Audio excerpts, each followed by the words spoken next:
ఈరోజు నెల్లూరు జిల్లాకు సంబంధించి ఇక్కడికి వచ్చిన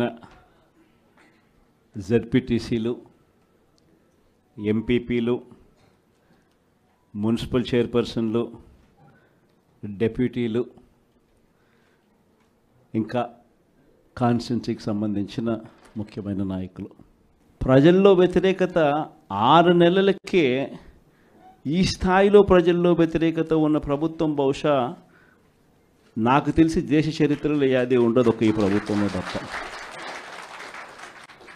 ఆ స్థాయిలో ప్రభుత్వ వ్యతిరేకత అన్నది అప్పుడే ప్రజల్లో చర్చనీయాంశంగా మారింది. మొట్టమొదటిసారిగా ఈ స్థాయి నుంచి కాదు, ఈ స్థాయిలో కనిపిస్తుంది ప్రజల్లో ప్రభుత్వం మీద వ్యతిరేకత. ఒకవైపున ఎన్నికలప్పుడు తానిచ్చిన మాటలేమిటి, ఎన్నికలప్పుడు వాళ్ళు చెప్పిన మేనిఫెస్టో ఏమిటి, ఎన్నికలప్పుడు వాళ్ళు చెప్పిన వాగ్దానాలు ఏమిటి, చివరికి దాదాపుగా 8 నెలలు కావస్తూ ఉంది. ఈ 8 నెలల్లో వాళ్ళు చేసింది ఏమిటి అన్నది ఒక్కసారి గమనించినట్లయితే ప్రతి ఇంట్లో కూడా ఇదే చర్చ జరుగుతూ ఉంది. గతంలో వచ్చే పథకాలు ఏవి కూడా అమలు కావడంలా.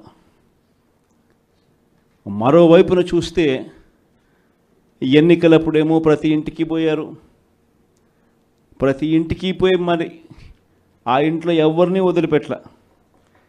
ఎవరు కనిపించినా సరే ఆ ఇంట్లో ఈ సైజు నుంచి మొదలు పెడితే చాలు, నీకు 15,000, నీకు 15,000, నీకు 15,000 దగ్గర నుంచి స్టార్ట్.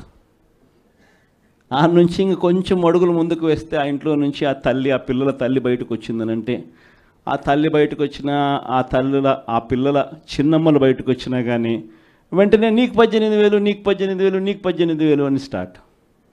అందరితో ఆగల.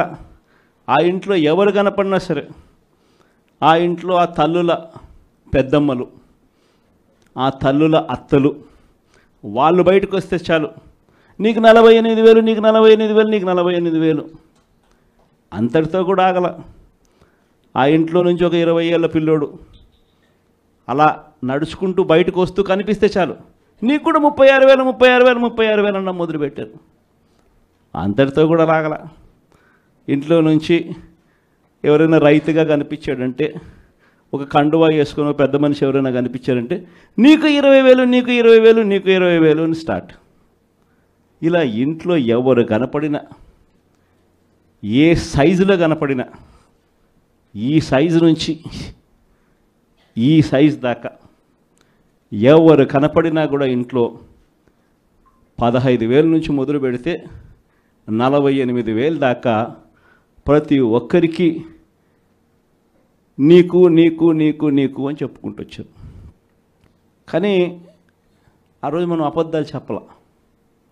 బహుశా వెనక్కి వెళ్ళి మళ్ళీ ఇది జరుగుతుంది అని తెలిసి బహుశా మళ్ళీ ఆ రోజుకి మళ్ళీ వెళ్ళి ఈ రోజైనా ఆ రోజు మాదిరిగా భావించి మళ్ళీ చెప్తారా అని అంటే బహుశా మనం అది కూడా ఎప్పుడు చెప్పమేమో. ఎందుకనంటే రాజకీయాలలో ఉన్నప్పుడు క్యారెక్టరు, క్రెడిబిలిటీ, ఈ రెండిటికి చాలా విలువ ఉంది.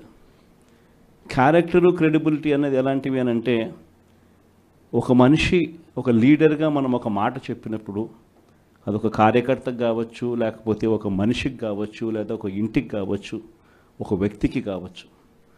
మనం ఒక మాట చెప్పినప్పుడు ఆ మాట నమ్ముతారు, ఆ తర్వాత చూస్తారు. ఆ తర్వాత అది జరగనప్పుడు ఆ తర్వాత ఆ మనిషికి విలువ పోతుంది. క్యారెక్టర్, క్రెడిబిలిటీ అనేది అంత స్ట్రాంగ్ పదాలు. అందుకే మనం అబద్ధాలు చెప్పలేకపోయాం. అందుకే మనం ఆ రోజు మేనిఫెస్టో గురించి మనం ఇదే మాదిరిగా రిలీజ్ చేసేటప్పుడు ఒక పెద్ద ప్రజెంటేషన్ ఈ మాదిరిగానే ఇచ్చా.